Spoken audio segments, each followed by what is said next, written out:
हरिओम श्रीराम अंबज्ञ। मी अदितीवीरा अमित सिंह तेली, राहणार वाघोटण, तालुका देवगड, जिल्हा सिंधुदुर्ग, उपासना केंद्र वाघोटण। मी बापूंकडे जवळजवळ 20 ते 22 वर्ष झाली बापूंकडे येत आहे। तर तेव्हापासून मला वेगवेगळे अनुभव छोटे मोठे येतच असतात, पण त्यातीलच एक मी तुम्हाला अनुभव शेअर करत आहे। ऑगस्ट 2021 मधील हा माझा अनुभव आहे। आमच्याकडे 2 मुरा जातीच्या म्हशी आम्ही पाळलेल्या आहेत। तर त्या म्हशी ऑगस्ट 2021 मध्ये म्हणजे आम्ही बागेमध्ये सोडलेल्या, पावसाळ्याचा सीझन असल्यामुळे आम्ही बागेमध्ये सोडलेल्या होत्या आणि तिथूनच त्या गायब झाल्या। आधी आम्हाला असं वाटलं की ठीक आहे, गेल्या असतील कुठेतरी, येतील असं वाटलं। मग जवळजवळ 15 दिवस झाले म्हशींचा काही शोध घेत होते। म्हणजे माझे मिस्टर आणि त्यांचे मित्र वगैरे असे बाहेर जाऊन शोधायचे, परंतु ही गोष्ट आधी काही आम्हाला आमच्या घरी त्यांनी सांगितलेली नव्हती, कारण माझ्या सासूबाई व मी त्यांना ओरडू म्हणून त्यांनी आधी आम्हाला काही सांगितलेलं नव्हतं। आणि मग आमच्या शेजारच्या बांदेकर काकू आहेत, त्यांच्याकडे मी गेलेले असताना त्या मला बोलल्या की अगं तुमच्या म्हशी हरवल्या आहेत, तर सापडल्या की नाही अजून? तर मी म्हटलं नाही, आम्हाला काही यातलं गोष्ट म्हणजे माहीतच नाही।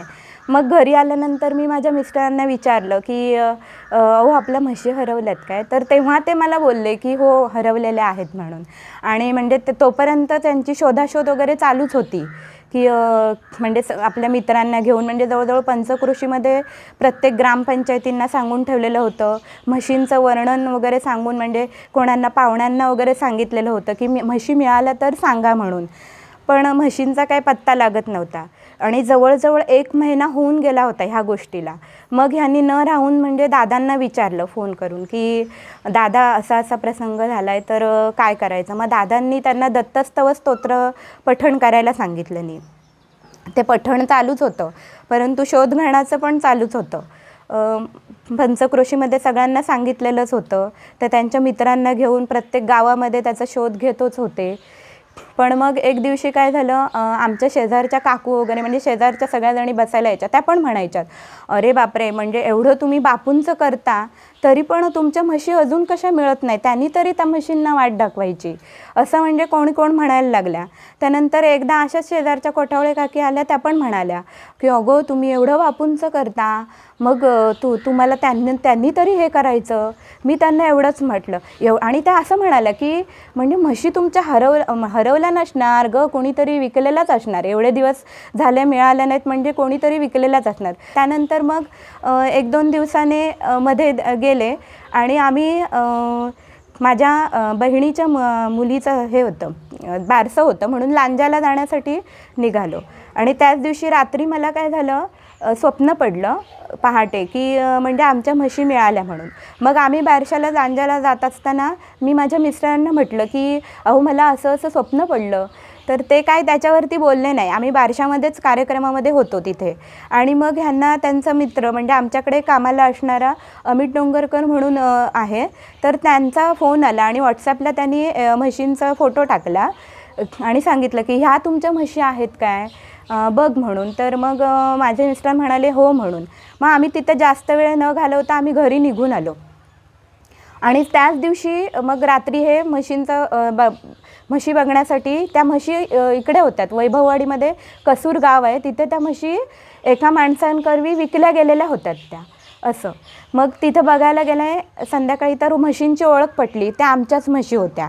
मग त्या म्हशी विकत घेणाऱ्या व्यक्तीला ह्यांनी विचारलं नाही की तुम्ही कोणाकडून घेतलं म्हणून, तर त्यावर त्यांनी सांगितलं की म्हणजे नंबर सांगितला, तर नंबर तो ह्यांनी डायल केला आणि बघितलं नाही की कोणाचा नंबर आहे तो।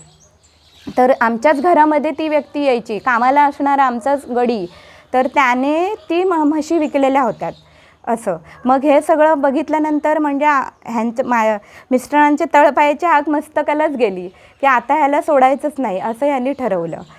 मग म्हणजे त्यांनी फार काही केलं नाही, पण कायदेशीररित्या कारवाई करायची असं ठरवलं। परंतु आपणही कायदेशीररित्या ह्याला शिक्षा द्यायची, म्हणजे परत कधी हा तो माणूस असा करणार नाही, त्या दृष्टीने त्याला द्यायचे, अगदी आमच्या घरच्याप्रमाणेच। म्हणजे जेव्हा आम्हाला फोन लावून त्यांनी सांगितलं नाही की म्हशी अमुक अमुक व्यक्तीने विकलेल्या आहेत म्हणून, असं, तर तेव्हा माझ्या सासूबाई म्हणजे त्या माणसाला त्यांनी मुलाप्रमाणे वाढवलेलं होतं. अगदी कधी येऊ दे, कधी चहा द्यायची, खायला द्यायचं, काही असेल ते असं त्यांनी मुलाप्रमाणे आपल्या स्वतःचे केलेलं. आणि त्या मुलानेच म्हणजे अक्षरशः खाल्लेल्या अन्नावरती त्याने हे पाणी पेरल्यासारखं केलं नव्हतं.